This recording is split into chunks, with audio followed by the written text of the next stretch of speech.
The tale unfolds with our main character awakening in an unfamiliar place, greeted by a mysterious lady who claims ownership over him as her new pet. In the haze between consciousness and unconsciousness, he's transported to the lady's residence. As he gets a closer look, he realizes the lady is none other than his classmate Karen Inukai, renowned as the Queen of Ice and the object of his affections. However, an unusual fatigue prevents him from expressing his gratitude for being under her care. Enter Karen's strikingly beautiful mother, who our protagonist wishes to thank but finds himself unable to speak. In a curious turn of events, he overhears the ladies discussing the arrival of a new puppy. Suddenly, he faints, only to wake up in the bathroom with Karen. Attempting to maintain some decorum as a man in this canine predicament, he avoids looking directly, knowing it would be disrespectful. Upon glimpsing himself in the mirror, the undeniable truth dawns upon him: he is still, undeniably, a dog. It appears that Inukai has an extraordinary affinity for dogs, particularly if they're irresistibly cute. This contrasts sharply with the Inukai he remembers indifferent and somewhat aloof, even with her own mother. Later, as she retreats to her room, Inukai tries to coax our protagonist into performing some tricks. Hesitant at first, he succumbs to the pressure, realizing it's an opportunity to communicate with the peculiar girl he's always wanted to engage with. In the end, he unintentionally hurts her, but the encounter opens up a chance for a conversation. On another day, seizing the opportunity when everyone is still asleep, Pochita, as he's now called, explores the vastness of the house. He reflects on the last memory he has as a human in his room and contemplates returning to find a way back to his original form. However, as he contemplates escaping, Inukai catches wind of his intentions and decides to take him for a walk, a leash-bound outing, rather than the anticipated romantic rendezvous. This leads Pochita to feel a twinge of embarrassment. Even in his canine form, the idea of everyone observing him walking on all fours brings a peculiar sense of shame. It's just awkward. As they progress, they find a quieter spot with fewer onlookers. However, their tranquil walk takes an unexpected turn when a ball hurtles directly toward Inukai. In a swift move, Pochita manages to slide and save her from the impact, but in doing so, he ends up in a rather awkward position. As Inukai attempts to tend to the somewhat questionable wound he inflicted, the children responsible for the ball incident arrive on the scene. Witnessing Inukai's evident fury for spoiling their moment with Pochita, they become apprehensive. Subsequently, the protagonists decide to make a quick retreat to the restroom, aiming to preserve whatever semblance of humanity remains. Reluctant to perform this necessary act in front of Inukai, Pochita attempts to hold out like a true gentleman, but his commitment wavers after a few minutes. The unsettling part is that Inukai scrutinizes him closely, capturing every detail. Upon returning home, Pochita contemplates recreating the charming scenario from earlier, hoping to express his feelings to Inukai. The challenge lies in her apparent lack of comprehension. On that very day, their studying session is unexpectedly interrupted by the arrival of Nekatani, Inukai's friend who happens to live nearby, a seemingly fortuitous circumstance. Seeing an opportunity to impress Inukai, Pochita plans to accompany Nekatani home, hoping it will lead to a chance encounter with Inukai.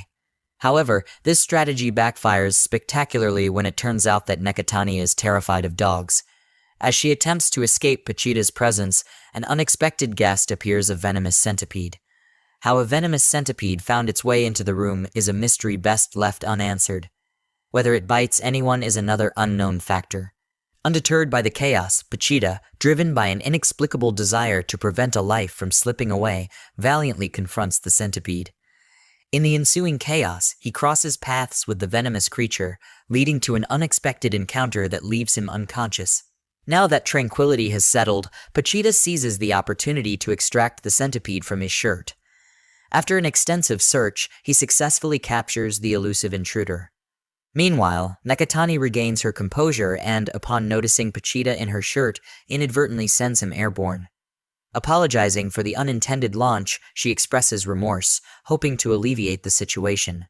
In an attempt to mend their interaction, Pochita bravely approaches Nekatani, showcasing his intelligence. However, the tranquility is disrupted when Inukai, fueled by jealousy, deliberately inflicts harm upon herself.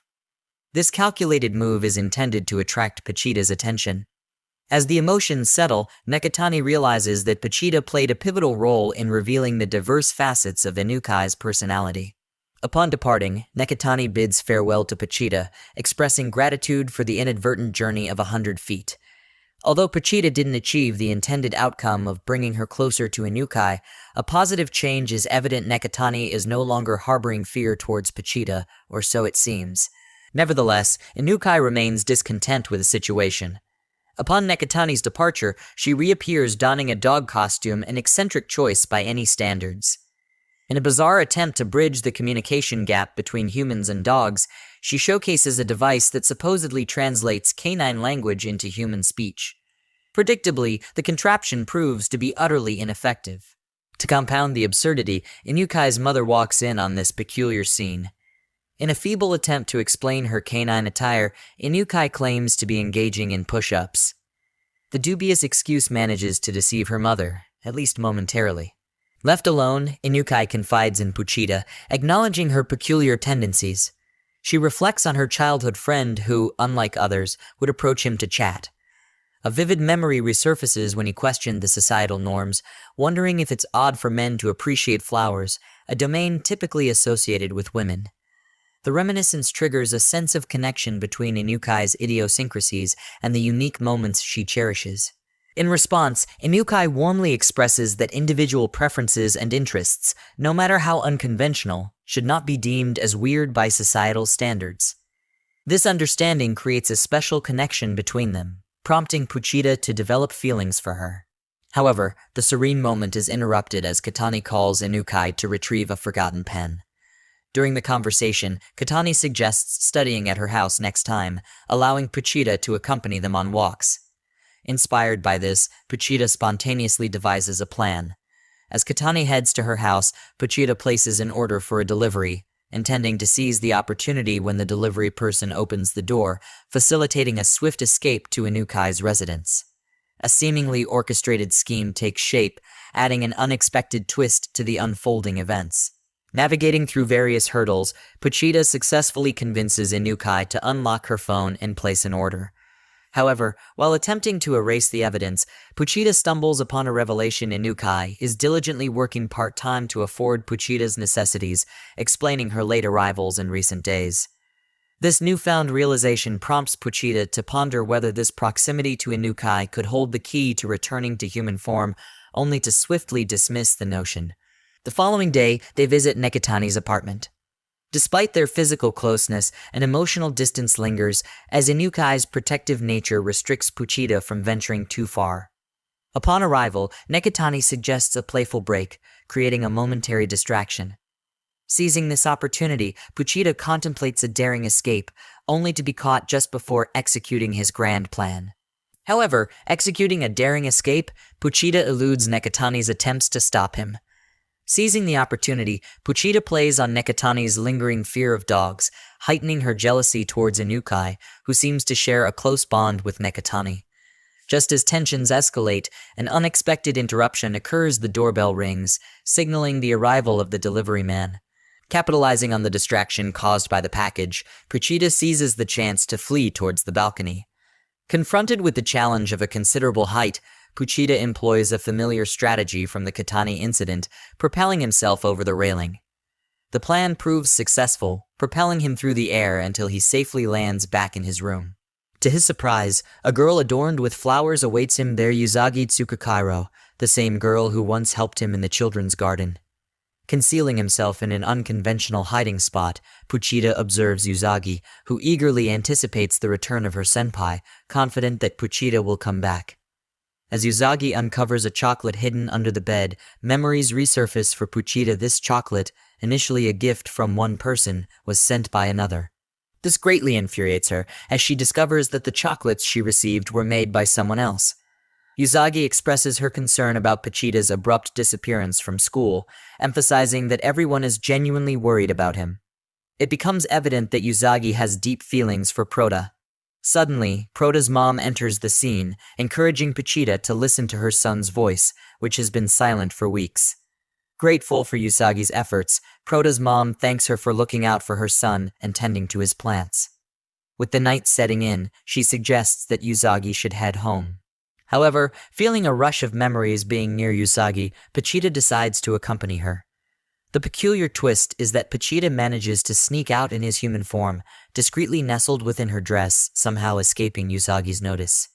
Eventually, Usagi realizes the unexpected presence and acknowledges the uncanny resemblance to her senpai. In response, she warmly declares her intention to provide Pochita with a home filled with an abundance of love. As the story concludes, Prota ends up visiting Usagi's house.